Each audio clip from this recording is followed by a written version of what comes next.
Well, hello and welcome, my wealthy family and friends. Welcome back to Dollars to Cents. As promised, I'm going to be here to budget my bi-weekly part-time income. So today I'm going to go ahead and budget $1,000 into various binders. I have my short-term sinking fund, long-term sinking fund, and my new binder that I did debut last time, which is the new binder for my 4-year goal, which is to save money for my new house since I just recently moved here to Houston, Texas. So come on, if you are new to Dollars to Cents, welcome. If you're returning, welcome back. So come on, settle down. Budget with me for this $1,000 to span across 3 different binders. So let's count this cash.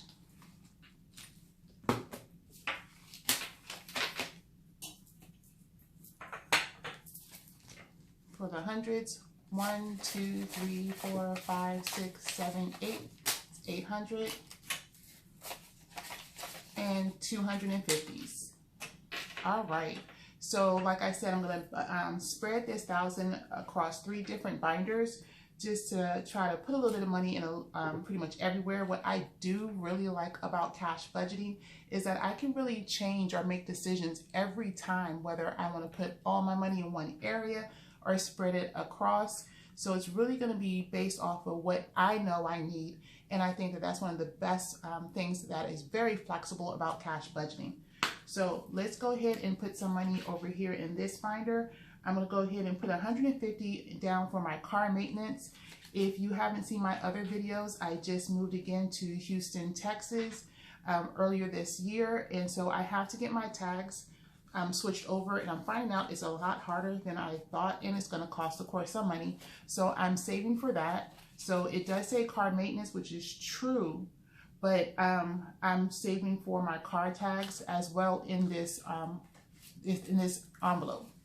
So what I currently have now, 20, 40, 60. And I always use a calculator because I don't mean any harm. I don't like to be off. So that's 60 plus 150. So I'll be at $210 right now for car maintenance. And yes, it is for maintenance for my car, but I'm really focusing on getting the money saved up to get my tags and my license switched over to Texas. The next envelope in this binder, I haven't started it yet, but to pay down or pay off my credit card, I am down to 1 more credit card to pay off, which I'm really excited about. So I'm going to go and start saving to put more on that credit card, even though I do have it coming out of my account on a monthly basis, but I'm going to be able to pay this off earlier. So that's the first 100 going into the credit card folder. So that's for this binder. That's done. My long-term seeking funds for this binder here, I'm only going to put money in one area, and that's going to be furniture. Since I've moved, there are some things that I definitely want to get, definitely new furniture, sofa, dining room table, things like nature. So I'm saving for that as well. So I'm going to put 100 also in here.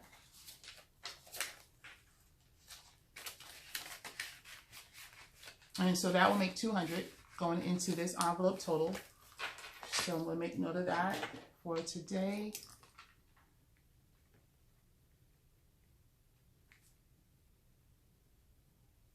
So right now I'm at 200. I'm going to still save for a couple more months and then make my decision on what furniture I'm going to get for the apartment now.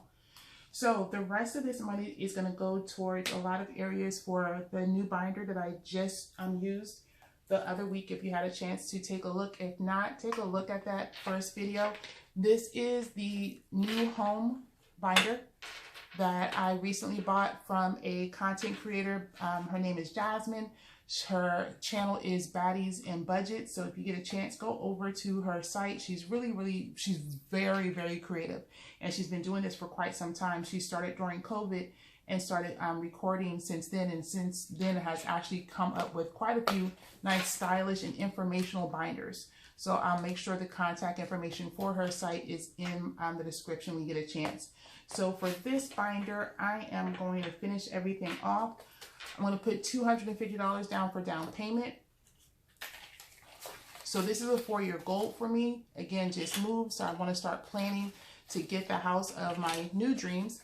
So I want to use this cash stuffing budget to help me manage and also keep track of what I'm doing. So $250 on top of the $250 I already had. So that's 1, 2, 3, 4, already at $500. I'm still working on my total funds, how much I feel that I need to save for each one of these areas. So I have down payment, closing costs for here, lawn care, appliances, furniture, moving, inspection, and maintenance for right now. So these are some of the areas that throughout the next 4 years I will be cash stuffing and budgeting for as well. So again, I put in $250 for down payment. I'm going to put in, actually in the same envelope, $100 towards closing costs.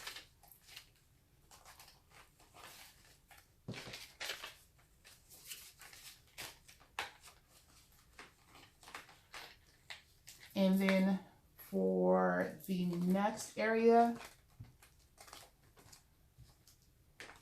it's going to be for the inspection, another $100.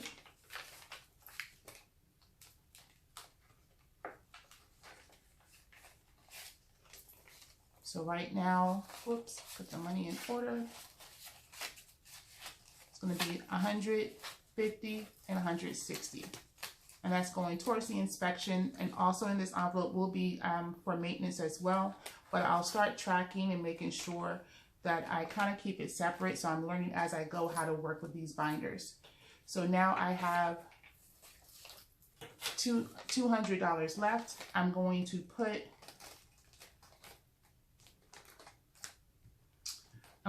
actually $100 in for moving and for furniture for the new house, which is really weird because I'm saving money now for furniture for the apartment, but I do know at some point I'm going to need some money for the new house, but also I want to put $100 into moving. I know my most recent experience from moving from Florida to Texas was horrendous. I absolutely hated the whole moving experience, working with the movers and everything. So I have totally learned my lesson. I've learned what to do, what not to do. And thank goodness this will be a local move, so it shouldn't be as bad as the move that I had from moving out of state. So total in this area right now will be 100, 2, 250, 255, and 260. So 100 and 260 will be in this envelope for furniture and moving, because I definitely do not want to under budget for moving, even though I think I did really well for the move from Florida to Texas. My goal was $6,000. I reached close to that, and actually I had $1,000 and some change left over that I did not have to use. But again, it was just the whole move itself that became the biggest headache for me. So I'm learning my lessons, and I'm definitely going to make sure I apply that to this next move in the next 4 years. So that's going to be it. Thank you guys for watching and hanging in. This is again a $1,000 budget for my part-time job, so look for my next video coming up and some tips along the way, because next month in May we will be talking about mental health when it comes to money, finances, and any type of stress that is attached to it, and some of the things that I've learned for myself of how to actually achieve my goals even though things don't always go the way they want to. So again, thank you guys so much for watching. If you like what you watched and heard, go ahead and like, subscribe, and hit that notification bell so you can watch out for my next video. And I will see you guys as my wealthy friends in the next video. Bye.